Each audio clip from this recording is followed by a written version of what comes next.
नमस्कार, आप देख रहे हैं इंडिया टीवी। आपके साथ मैं हूं पंकज भार्गव।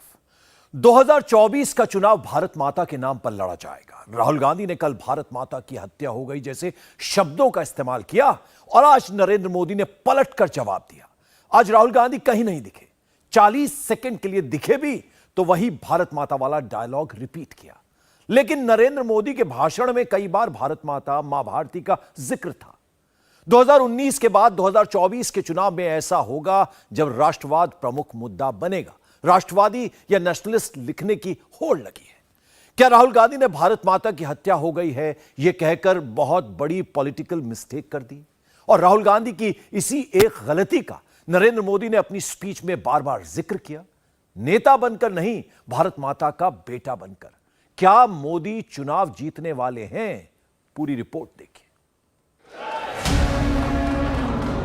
वक्त हो रहा था 2:46। सामने कांग्रेस के अधीर रंजन चौधरी बोल रहे थे। तभी प्रधानमंत्री मोदी संसद में आए तो सीधे नारे लगे, भारत माता की जय।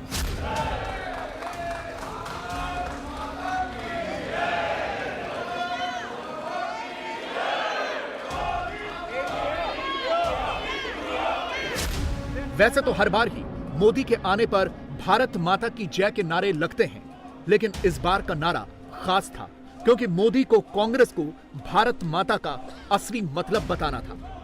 जब मां भारती की जंजीरों को तोड़ना था, बेड़ियों को काटना था, तब इन लोगों ने मां भारती की भुजाएं काट दी। मोदी को राहुल गांधी को जवाब देना था। राहुल गांधी ने भारत मां की हत्या की बात की थी, इस पर प्रहार करना था। भारत माता की हत्या आपने मणिपुर में की। भारत मां के लिए इतनी बड़ी बात कह दी गई, इसीलिए जवाब देने के लिए आया भारत माता का बेटा। यहां सदन में मां भारती के बारे में जो कहा गया है, उसने हर भारतीय की भावना को गहरी ठेस पहुंचाई। पता नहीं क्यों कुछ लोगों को भारत मां की मृत्यु की कामना करते नजर आ रहे हैं। इससे बड़ा दुर्भाग्य क्या है? सदन में मोदी का पूरा एग्रेशन दिखा। अविश्वास प्रस्ताव पर बोलते हुए मोदी ने संसद में विपक्ष को पूरी तरह से धो दिया। कहा, जिनके खुद के बही खाते बिगड़े हुए हैं वो हिसाब मांग रहे हैं। कहा, विपक्ष को गरीब की भूख की नहीं, सत्ता की भूख की चिंता है। विपक्ष के गठबंधन को घमंडिया गठबंधन कह दिया। यह भी कहा, विपक्ष की गालियों का मैं टॉनिक बना लेता हूं। बोले, विपक्ष को सीक्रेट वरदान है, जिसका बुरा चाहते हैं भला हो जाता है। यह भी कहा कि सत्ता के लिए मां भारती की मृत्यु की कामना कर रहे हैं। भारत माता की हत्या आपने मणिपुर में की। भारत माता की हत्या। राहुल गांधी ने बुधवार को जब ये 4 शब्द बोले होंगे तो शायद ही ये सोचा होगा कि यह वार इतना उल्टा पड़ जाएगा। शायद ही राहुल गांधी ने यह सोचा होगा कि इसकी उन्हें लंबी कीमत चुकानी पड़ सकती है, क्योंकि मोदी ने आज संकेत दे दिए हैं कि भारत माता की हत्या वाली इस बात को उन्होंने मुद्दा बना लिया है। यहां सदन में मां भारती के बारे में जो कहा गया है, उसने हर भारतीय की भावना को गहरी ठेस पहुंचाई।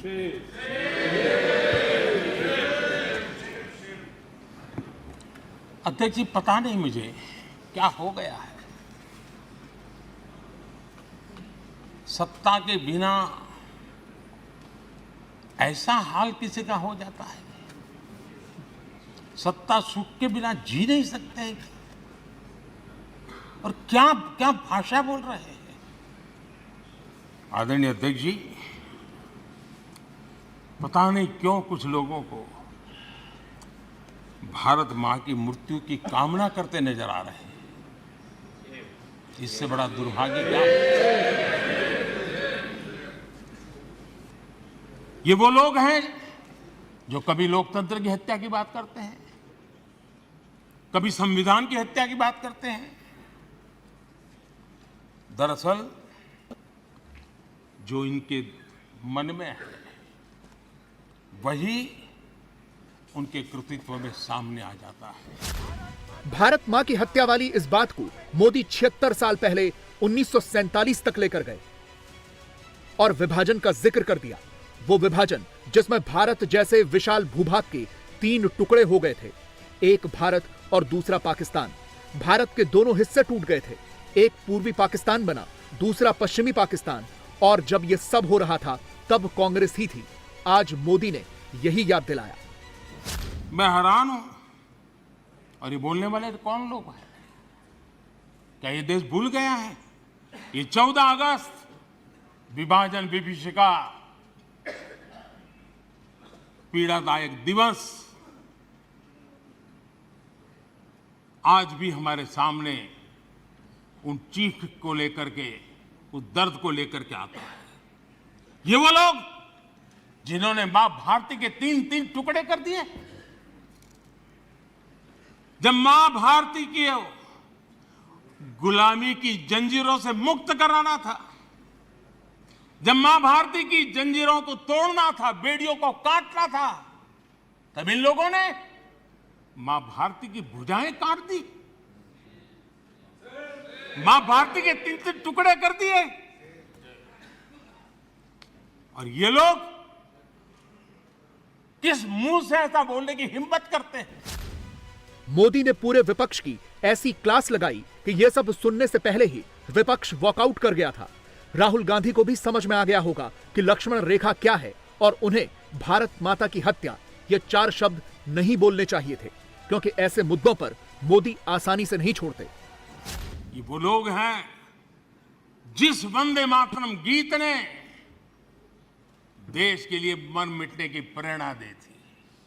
हिंदुस्तान के हर कोने में वंदे मातरम चेतना का स्वर बन गया था। तुष्टीकरण की राजनीति के चलते उन्होंने मां भारती के ही टुकड़े किए, इतना नहीं, वंदे मातरम गीत के भी टुकड़े कर दिए लोगों ने।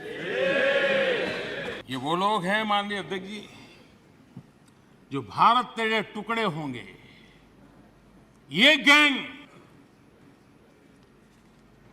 ये नारा लगाने वाले लोग, इनको बढ़ावा देने के लिए, उनका प्रोत्साहन करने के लिए पहुंच जाते हैं। भारत तेरे टुकड़े होंगे, उनको बढ़ावा दे रहे हैं। मोदी आपदा को अवसर बनाना जानते हैं, इसीलिए विपक्ष के इस अविश्वास प्रस्ताव को भी उन्होंने अपने लिए एक बहुत बड़ा अवसर बना दिया। इसी बहाने उन्होंने देश तक अपनी सरकार का पूरा ब्लूप्रिंट पहुंचा दिया। मोदी ने बताया कि इस समय में देश जो विकास करेगा वो 1000 साल तक प्रभाव डालेगा। उन्होंने बताया कि भारत के युवाओं को सरकार ने आसमान में उड़ने का अवसर दिया है। यह भी कहा कि उनकी सरकार ने दुनिया में भारत की बिगड़ी हुई साख को संभाला है। कहा कि भारत में आज रिकॉर्ड विदेशी निवेश आ रहा है। भारत उनके अगले कार्यकाल में दुनिया की तीसरी बड़ी अर्थव्यवस्था बनेगा। बताया कि 5 साल में देश से 13.5 करोड़ लोग गरीबी से बाहर आए हैं। कहा कि जल जीवन मिशन से 4 लाख लोगों की जान बची है। स्वच्छ भारत अभियान से 3 लाख लोगों की जान बची है। यानी मोदी ने पूरे देश के सामने अपनी सरकार का पूरा रिपोर्ट कार्ड रख दिया। ये कालखंड जो घड़ेगा, उसका प्रभाव इस देश पर आने वाले 1000 साल तक रहने वाला है। 140 करोड़ देशवासियों का पुरुषार्थ इस कालखंड में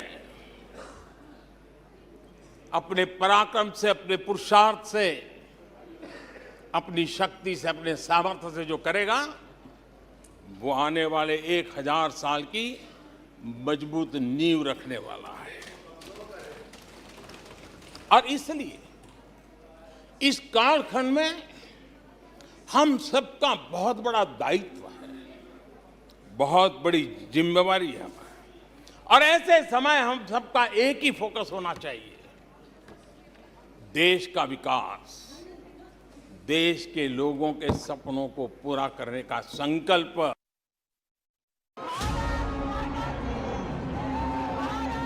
प्रधानमंत्री मोदी का जब भी किसी विदेश दौरे पर सम्मान होता है तो वो उसे भारत का सम्मान बताते हैं। पिछले कुछ वक्त में इंटरनेशनल डिप्लोमेसी में भारत की धमक बढ़ी है।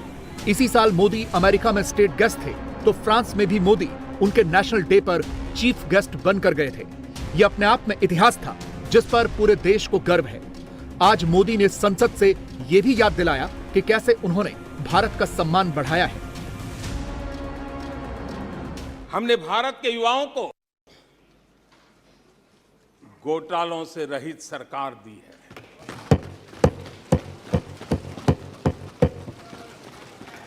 हमने भारत के युवाओं को, आज के हमारे प्रोफेशनल्स को खुले आसमान में उड़ने के लिए हौसला दिया है, अवसर दिया है।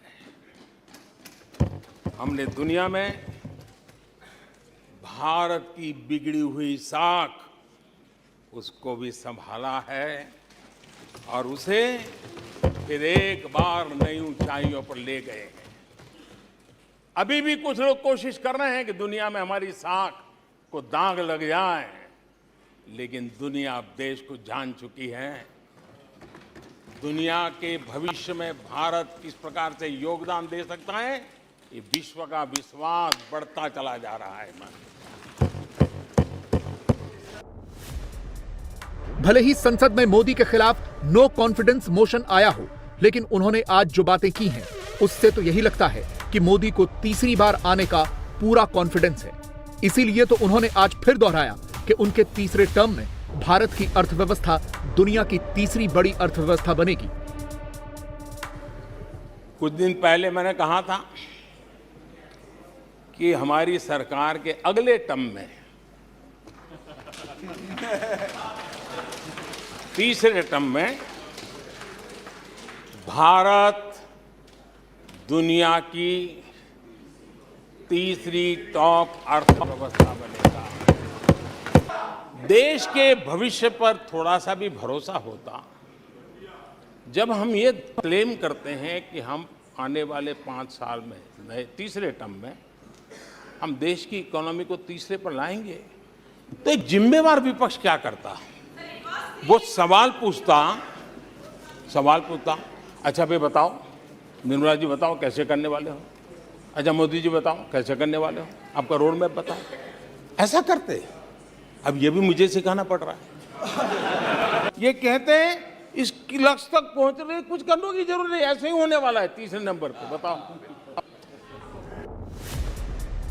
राहुल गांधी ने भारत माता की हत्या की बात की तो मोदी ने भारत माता के बेटे वाली बात की। राहुल गांधी ने मणिपुर के नाम पर सिर्फ माहौल बनाया, लेकिन मोदी ने इसी आपदा को अवसर बना दिया।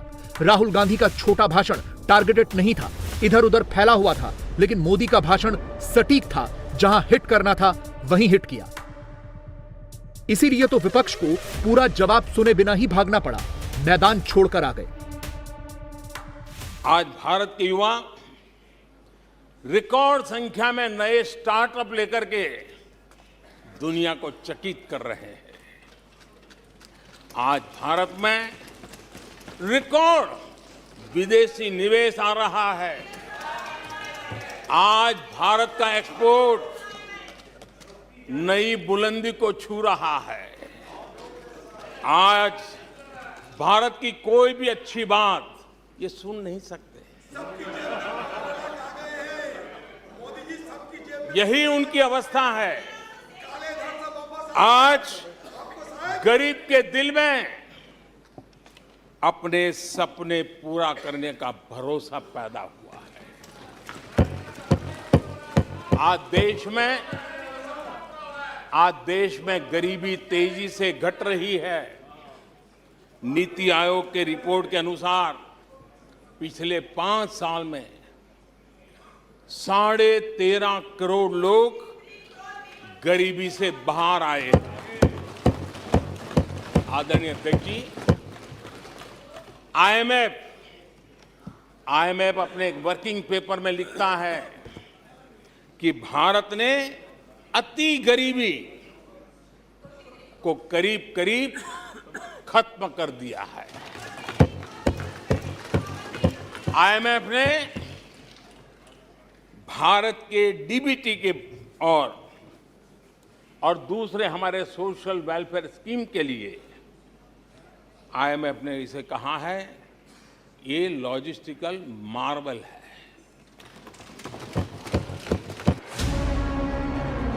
अविश्वास प्रस्ताव के भाषण में मोदी ने बता दिया कि देश के गरीब, वंचित, शोषित लोग उनके लिए क्या इंपॉर्टेंस रखते हैं। उन्होंने सीधे अपने इसी वोटर को एड्रेस किया। अविश्वास प्रस्ताव के बहाने बताया कि गरीबों के लिए मोदी ने क्या क्या किया है। ये भी बताया कि उनके स्वच्छ भारत और जल जीवन मिशन की कैसे दुनिया भर में तारीफ हो रही है। वर्ल्ड हेल्थ ऑर्गेनाइजेशन ने कहा है कि जल जीवन मिशन के जरिए भारत में 4 लाख लोगों की जान बच रही है। ये 4 लाख कौन है? मेरे गरीब, पीड़ित, शोषित, वंचित परिवारों के मेरे स्वजन है। हमारे परिवार के निचले तबके में जिंदगी गुजारने के लिए जो मजबूर हुए उनके जन हैं। ऐसे 4 लाख लोगों की जान बचने की बात WHO कह रहा है। माननीय अध्यक्ष जी, WHO स्वच्छ भारत अभियान का एनालिसिस करके के कहता है कि स्वच्छ भारत अभियान से 3 लाख लोगों को मरने से बचाया गया है। आदरणीय अध्यक्ष जी, भारत स्वच्छ होता है, 3 लाख लोगों की जिंदगी बचती है। 3 लाख है कौन? वही झुग्गी झोपड़ी में जिंदगी जीने के लिए जो मजबूर है, जिनके लिए अनेक कठिनाइयों से गुजारा करना पड़ता है। अंत में मोदी ने एक बार फिर से देश को यह बताया कि कैसे विपक्ष का गठबंधन घोटाले, बेरोजगारी, करप्शन और देश को पीछे ले जाना चाहता है और कैसे मोदी देश को आगे बढ़ाने की गारंटी दे रहे हैं। ये लोग, ये गठबंधन गठबंधन, ये लोग भारत के दिवालिया होने की गारंटी है। भारत के दिवालिया होने की गारंटी है। ये इकोनॉमी को डुबाने की, ये इकोनॉमी को डुबाने की, ये डबल डिजिट महंगाई की, ये डबल डिजिट महंगाई की, ये पॉलिसी पैरालिसिस की, ये पॉलिसी पैरालिसिस की, ये अस्थिरता की, ये अस्थिरता की, ये करप्शन की, ये करप्शन की, ये तुष्टीकरण की, ये तुष्टीकरण की, ये परिवारवाद की, ये परिवारवाद की, ये भारी बेरोजगारी की, ये भारी बेरोजगारी की, ये आतंक और हिंसा की, ये आतंक और हिंसा की, ये भारत को 2 शताब्दी पीछे पहुंचाने की गारंटी है। आदरणीय अध्यक्ष जी, ये कभी भारत को टॉप 3 अर्थव्यवस्था बनाने की गारंटी नहीं दे सकते। ये मोदी देश को गारंटी देता है कि मेरे तीसरे कार्यकाल में मैं हिंदुस्तान को टॉप 3 की पोजीशन में लाके रहूंगा।